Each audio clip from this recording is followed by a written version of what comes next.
You are now listening to Radio Merdog.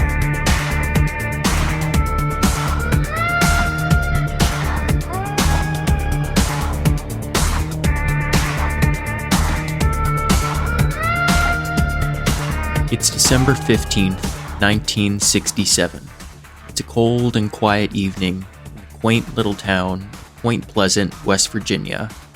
That is, until the Silver Bridge collapses into the freezing, icy Ohio River, taking the lives of 46 innocent people. Eyewitnesses claim to have seen something strange in the sky, a shape unlike that of anything else they have seen before, with big red eyes, huge wings, in the body of a man. Who or what could it be? Is it the Mothman? Welcome back to Radio Merdog, and by the way, if you're listening to this alone in the dark, maybe turn on a light, because it's about to get spooky. My name is Merdog, and you already know how things roll around here. I talk about cryptids, conspiracies, and all sorts of fringe topics. And today I'm going to be wading a little bit deeper into some cryptid action once again. And this is truly something that holds a dear place in my heart. I'm just really stoked and overall fired up to talk about this fella. And there's a lot of cool stuff going on with it, and I think you'll like it. But first, really quick, I want to make sure that you're up to speed on what a cryptid is. And it's basically just an animal that hasn't been fully proven or accepted by the greater scientific community yet. And the word cryptid comes from the Greek word kryptos, which means hidden. And cryptozoology refers to the study of cryptids in a zoological manner, so seeing them as animals, which, colloquially means hidden animals. So there's really a ton of cryptids out there, many of which have been proven to be true and are accepted by the community, like the mountain gorilla, okapi, and the giant squid. But now that that's taken care of, let's dive a little deeper into the Mothman and try to figure out what's really up with him. So, what is the Mothman? I mean, it's a pretty ridiculous sounding name, and that may be partly why it's one of our country's most iconic cryptids. Everything surrounding the legend of the Mothman is really quite nightmarish, and there are a lot of levels to the story, and some people have come up with some pretty outlandish theories, and I think it's pretty cool to look at them with an open mind and really just have an open mind and heart with this. It's an older cryptid. It's not like from the 1800s, but the first sighting happened on November 15th, 1966. There were two young couples out on a drive, Roger and Linda Scarberry, and Steve and Mary Millette, and they were driving by the spot called the TNT area in West Virginia. And the TNT area was basically just an old World War II munition site, and mind you, this was only 21 years after we nuked Japan and the war ended, pretty much, so it was still relatively recent, but at this point was an old abandoned munition site. And these two couples reportedly saw a 7-foot-tall creature with glowing red eyes and a 10 to 15-foot wingspan that chased their cars and kept up with them when they were driving over 100 miles an hour to try to escape this thing. And it also made a loud screeching sound, supposedly. So they were just like basically a horror movie intro scene, and I can't even imagine how terrifying that must have been. That is just a brutal scenario. Then over the following days, more and more people started to report similar sightings, and coincidentally it was after the local newspapers covered it that the sightings kind of blew up, but that's kind of the way she goes. There was a lot of different theories right off the bat. There were two volunteer firemen, for example, who claimed that they saw a large bird with red eyes. There was a sheriff who believed that the sightings were due to an exceptionally large heron. There was a local contractor who claimed that he saw the creature aimed a flashlight at it, and its eyes glowed bright red, and they kind of looked like bicycle reflectors. He also then went on to blame the disappearance of his German Shepherd on this creature, claiming it took it away in the night, along with some strange buzzing sounds coming from his TV. Thought that was strange, that he thought this large humanoid flying winged beasts was making his TV buzz a little bit, but, whatever. So these sightings continued on over the following year, over pretty much 13 months, and they all came to a head on December 15th, 1967, when this massive suspension bridge, known as the Silver Bridge, collapsed into the Ohio River. And this was a horrible tragedy. I mean, it resulted in the deaths of 46 people, 2 of whom their bodies were never recovered. And supposedly, the Mothman was seen at the site of the collapse and then was never seen again, at least in the capacity of how he was initially seen, being a tall winged humanoid with glowing red eyes from Point Pleasant, West Virginia. There were some other sightings later on, but I'll get into that later. So, him being at the site of the collapse has led to this whole bout of speculation regarding people thinking that the Mothman may have been responsible for the bridge collapsing.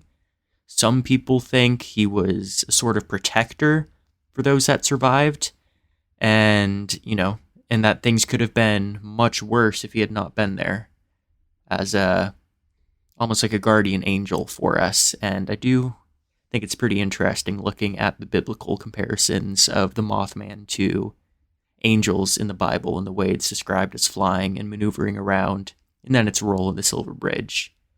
Maybe Mothman's an angel. I couldn't tell you. So, 8 years after the bridge collapsed, this book came out by this guy named John Keel called The Mothman Prophecies. And then they also did make a movie about it in 2002, which I highly recommend you watch the movie and read the book if you're interested in learning more about the Mothman, because he does a fantastic job at going in depth into the legend and all the myths surrounding it. So in the book, John Keel went and personally interviewed dozens of people in the town of Point Pleasant, where all of this was going on over those 13 months, to get their personal anecdotal experience. And in his book, he claimed that the residents of Point Pleasant were experiencing precognitions over this time frame, these 13 months, including premonitions of the collapse of the Silver Bridge. He heard that from multiple people. There were several UFO sightings in the area during this time frame, which weren't the norm before that. People were claiming visits from inhuman or threatening men in black, which is definitely a topic I'll be going over at some point in the near future, because I think it's kind of an interesting psyop how Men in Black is now fully associated with the movie series, which, believe me, I love those movies. They're awesome. But it has been a very well-documented phenomena for many, many years before the release of the films, of people being visited by these Men in Black. And yeah, David Icke talks a lot about it in his books, and I'll be going over a lot of David Icke's work in the show. He's got a lot of really cool stuff to say about it all.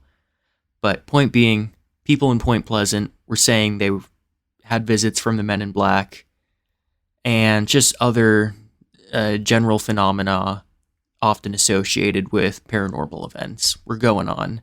So he concluded, that being John Keel, that there's a pretty strong correlation between the arrival of the Mothman and that initial sighting at the TNT area and all of these purported psychic phenomena.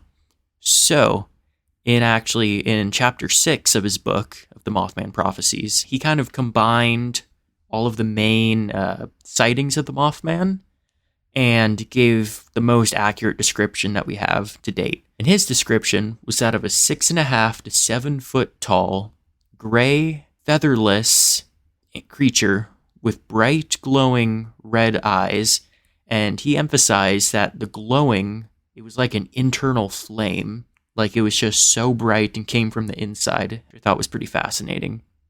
And that it made a squeaking sound, and he likened it to the sound of a sped up phonograph record or like a huge mouse. He claimed that it had legs which strongly resemble that of a muscular man, not like that of a bird, with long, skinny legs. These were thick, muscly legs.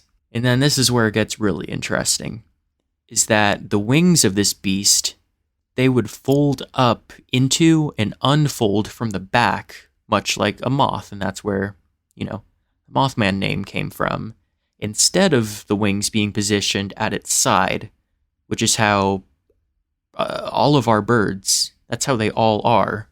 Owls, cranes, etc. are all folded together on the side.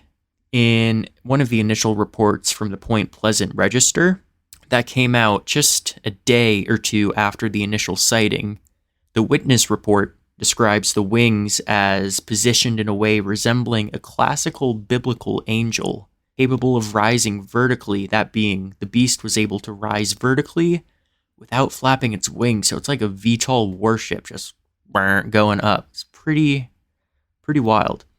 Then at one point in Chapter 8 of the Mothman Prophecies, its body plan in flight is compared to that of a hang glider.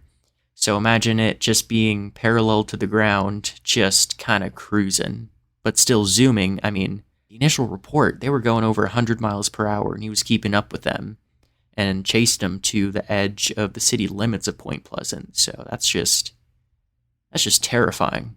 It's also worth noting that it's a 10-foot wingspan, which was pretty consistently described by all eyewitnesses, would not be capable of supporting a bird that size, meaning 6.5 to 7 feet tall, particularly in the way its takeoff behavior was reported. I mean, there's really no bird out there. I mean, they need to flap their wings to get the lift. They don't just shoot straight up like this was described as. So could potentially lend credence to some hoax theories. If theoretically they were to tie helium balloons to something, maybe strap some glowing red flashlights on it. I don't know. I've seen some people who tried to debunk it by claiming stuff like that. I haven't really seen evidence supporting it, but it's just something to think about. So, when looking at all this, what could Mothman really be? Could it be an interdimensional entity? Could it be an angel? A supernatural omen? A government experiment? A bird? A plane? Let's look at the facts. So really ignoring all of the psychic phenomena and everything related to the bridge collapse, which is where things can kind of get a little wonky, the sightings were consistently of a tall, 6 to 7 foot tall, man-like humanoid creature with big, strong legs, a 10-plus foot wingspan, and really brightly glowing red eyes as well, of course. There are a lot of things that fit that description, so I'm just going to go over them one by one, kind of in order of least crazy to maybe most crazy. Let's do that. So, probably the most boring and basic theory, and I've seen this all over, is that the Mothman was simply just a misidentified sandhill crane. And I implore you to look up a sandhill crane. For one, they don't generally go through West Virginia. They do occasionally on certain migratory patterns, but they spend a lot of their time in the southern United States. Like, I've seen them all over Florida. They're beautiful animals, but they're usually 5 to 6 feet tall, so they're pretty tall birds. They have large red rings around their eyes, which is where a lot of people point to it, given the consistency of the red eye reporting for the Mothman.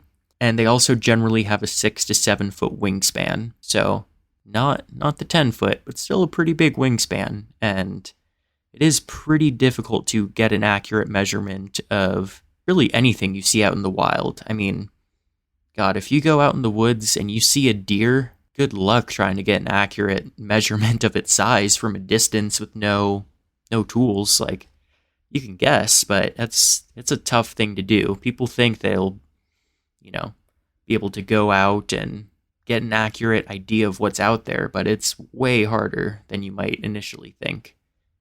Think of all the sightings for Bigfoot, for example, and the kind of different reports people come up with for that. It doesn't surprise me that they are so inconsistent, but also largely the same. And the odds of getting a good, clear picture of something like that out there, say your goal is to go out there to take a picture of Bigfoot. All right. Say you think there's realistically maybe 10, 20,000 Sasquatch in the US, maybe you're in the Pacific Northwest, you're in Washington, you're going out there deep. Say there's 1,000, 5,000 in the region, whatever, doesn't matter. The odds of you seeing one, for one, are slim. They're super slim. I mean, when you're dealing with another primate who most likely rivals our intelligence or greatly exceeds our intelligence, especially at an emotional level. I mean, they very clearly care for their young and bury their dead. I mean, even elephants do that. But definitely Sasquatch. But think of the odds of you seeing one and then in the moment, the split, you probably have, if you see one, you're seeing it for half a second, a couple seconds maybe. You being able to get out your camera, your phone, and get an accurate, clear picture of that, slim to pretty much nil. I mean, think about if you want to go out and take a picture of a deer, a buck, a nice buck, and there's hundreds of thousands, millions of bucks out there, and you know that for a fact. Even then, and these aren't, I'm not saying they're dumb, but they're not primates like us or Sasquatch. They don't have that same capability. Yeah, they rely on their hearing for a lot of their sensing for predatory behavior out there, which they would sense you as a predator, of course. But yeah, your odds of getting a good, clear picture of one is pretty slim. So now think of something with a population of that, which is many, many times smaller. Point being, it's tough to get pictures of things, and eyewitness reports are not always the best thing to go off of. But when there's been consistent ones over the course of a long time frame, and they are consistently reporting the same thing, I think it's worth looking into and really considering to be legit to at least some degree. I mean, even if 1%, even if 0.1% of them are legit and the rest are fake, that 1% is something. That is something legit. That is something really out there, and I think that's worth believing in. All right, that was a bit of a tangent, but getting back into the Mothman, it's just, I don't believe it's a sandhill crane. There are a few holes in this theory to me. So for one, their eyes don't glow. And yeah, you can say, okay, they had the red rings around their eyes, but people were pretty explicitly seeing brightly glowing red eyes, glowing so bright it looked like there was a fire burning inside of this beast. So most animals that have eyes that quote-unquote glow, it's really the reflection of light. So they have something called a tapetum lucidum, which basically just improves night vision by reflecting light back through the retina so they can see better. So, I mean, a lot of animals have this, like dogs, cats, coyotes, alligators, deer. That's why you can, go down in the bayou or the swamp and then you shine a flashlight in the water and you'll see these shining gator eyes. It's pretty awesome. I definitely recommend doing that. It's so fun looking for gators out there. But yeah, sandhill cranes do not have the tapetum lucidum. They don't reflect light. Their eyes don't glow in any capacity. And they also definitely aren't capable of chasing after cars flying over 100 miles per hour, which is a pretty important part of that initial report. So I don't think it's a reasonable candidate. That's just me, though. And another common theory I've seen all over is that the Mothman is some kind of owl, like a snowy owl, a strigid owl. Usually people speculate it to be a Stygian owl based off of the wing size. But there are no owls with a 10-plus foot wingspan. That's just not a thing. They also are incredibly silent in their flight. They don't emit that phonograph-like or large mouse-like screeching sound. They are quiet flyers. And just the way that its wings are described and its pickup and its takeoff and the way it flies like a hang glider, it just doesn't seem like owl-like behavior from what I've studied. So I don't think it being an owl is a very plausible theory either. Their eyes do glow, somewhat. Don't glow a bright red necessarily, but they do have that reflective layer that reflects light into the retina, so it is something to think about. But overall, I don't think it's a realistic candidate for what the Mothman was. Another common theory I've seen is that it's a sort of government experiment or kind of a result of fallout mutation from residing in the TNT area. So some people think it was maybe laying dormant for a time and then was awoken by an influx of people hanging out in the area, because supposedly like it was a hangout spot for teens in the mid-60s. And I mean, this area was brutal. I mean, it was munitions storage for World War II. I mean, it was a full-on chemical waste storage. So some people believe the Mothman to be some unknown mutated creature, maybe the result of military experiments even. Like, I've thought maybe it was made to try and create some sort of creature capable of fighting our enemies during World War II or Vietnam. Think of like Jurassic World and them trying to breed dinosaurs for military use, but, you know, they have been up to some pretty interesting stuff over, well, especially the last 80 years or so. And, get into Area 51 and Roswell, and just, I look forward to talking about David Icke's stuff. I think he will really enjoy it. So, I mean, this theory is basically what they went for in Fallout 76, and that is just an irradiated moth, pretty much, that mutated over time. And I haven't been able to find a lot of legit info leading credence to this hypothesis, but I do think it's a fun one to think about, and that's what I'm all about. I like having fun. Well, now we can go to what John Keel thought, and reminder, this is the author of the Mothman prophecies, and he thought the creature might be an interdimensional entity who shows up around moments of disaster, kind of acting like a cosmic hall monitor for us. It being something truly otherworldly could explain some of the strange incidences, like the way it takes off, flies, and the speed it's capable of traveling at. Like if it's just something that doesn't really have to abide by our laws of physics and is able to tap into some other extra dimensional power, you know, fourth dimensional, fifth dimensional stuff. Maybe even sixth dimension. I don't know. It's possible though, of course. And a lot of people think that the Mothman is tied to tragedy worldwide, really. I mean, there were rumors of winged creatures being spotted right before the Chernobyl meltdown, for one, before certain earthquakes and tsunamis, and even before 9/11. So I'm not saying he was responsible for 9/11, but might have warned us or something related to Tower 7 maybe. Definitely don't look up Tower 7 9/11.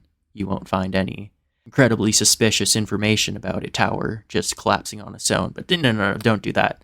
So technically, most of these claims are unverified regarding the Mothman being a paranormal entity. But it is pretty fascinating to think about a supernatural omen taking the form of a winged, flying Mothman humanoid creature with gray skin and wings. So it's pretty cool. And then there is, of course, the distinct possibility of it simply just being like a true straight-up cryptid, just an unknown, unidentified, undiscovered species, maybe of really large owl, maybe of, you know, just some bird that we just have never seen before, and there were only a couple of them, or maybe it was some kind of relic population. It's totally possible.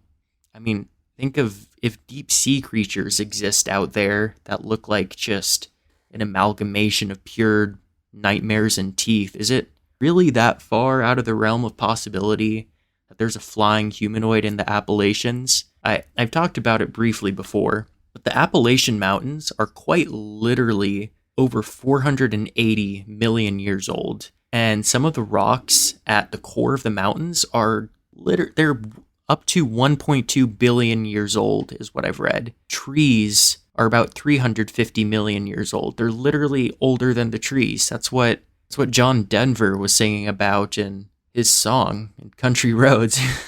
It's wild. I think it's pretty reasonable to think that there's a lot of stuff in those mountains in particular and the forest surrounding them that we just cannot even comprehend. Think of those cave systems over 1 billion years old.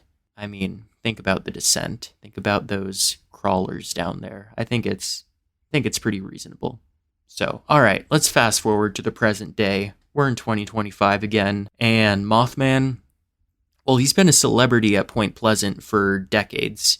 Every year during the third weekend in September, the town of Point Pleasant holds a Mothman festival commemorating the legend, and they lean really hard into it. I mean, it's a whole thing. People come from all over the country, all over the world for it. I mean, there's a museum there. There's even a Mothman statue. It's pretty sick. You should recommend you Google Mothman statue, because he's shredded. He's jacked. And he has an 8-pack, which I think is a pretty awesome way of looking at cryptids. I mean, Bigfoot's always depicted as being kind of fat and hairy and all that, so I think having a jacked, flying, 8-pack, ripped cryptid it's a good addition, in my mind. So, another interesting kind of modern thing is that between 2017 and 2023, there were a couple of reports out of Chicago, mainly around the O'Hare airport, of a winged humanoid, with some people saying it was Mothman. And there's some pictures out there, but they look pretty sketchy. They're either just a bird or Photoshop, in my opinion. It's hard to fully verify that, but that's just the vibe I get from that. And I wasn't really able to find much other evidence corroborating these claims, but I figured I'd mention it. You might want to dive into that a little bit yourself. So, I mean, what do I think about all this?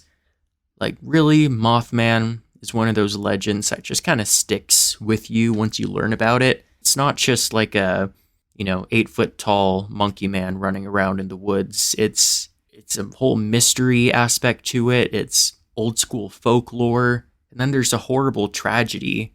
And it just all kind of mixes together into this weird melting pot of stuff. Maybe Mothman was a warning, or a protector of the people on the bridge or in the town, or maybe he was a bad guy. Maybe he was a perpetrator of the tragedy. I don't want to disparage the man's name, but it's possible.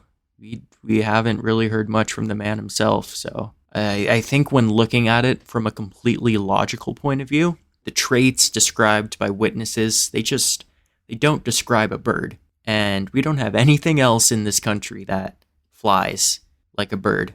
And I mean, with that in mind, we're basically left with it being a completely undiscovered flying humanoid creature that lives in West Virginia, or it's a paranormal creature, just not of this world. There is, of course, also the possibility of it being a hoax, orchestrated by some of the locals. And there's this guy, Gray Barker, and he may have worked together with some other people to try and smooth out these details to come up with this cohesive creature. And he was this UFOologist. I'll probably talk about him at some point, but you should just Google Gray Barker. He's a neat guy.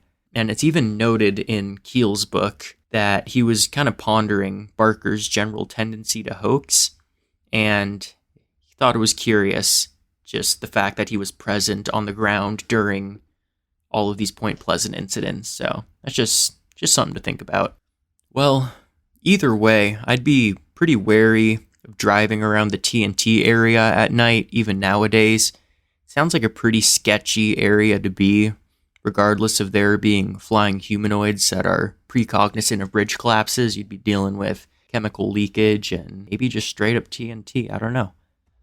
Well, this has been episode 2 of Radio Merdog. If you enjoyed this, please feel free to leave a review, share it with a friend who's into these sort of fringe things that I love that are just out of this world, and let me know what monsters or mysteries you would want me to cover next. I am super down for suggestions, and as always, this has been the Merdog, and I'm out. Peace.